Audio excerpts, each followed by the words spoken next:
This is Daddy Owen in Spain and I'm here now in Barcelona. Amazed na amazed ako dito. Akala ko hindi na ako ma-amaze sa Spain. Pero nagkamali ako. Tuwan-tuwa pa rin ako sa mga nakikita ko. So, okay.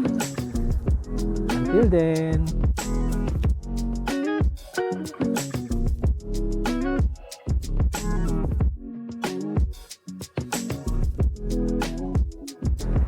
Ito daw yung bagong ginagawa. Nasa likod daw kami.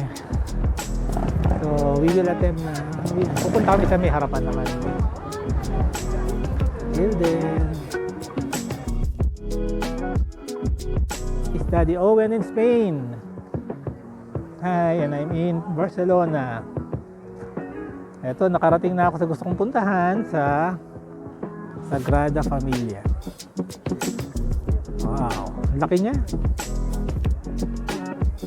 Amazing. Feeling ko babalik ako sa Barcelona para lang gumala.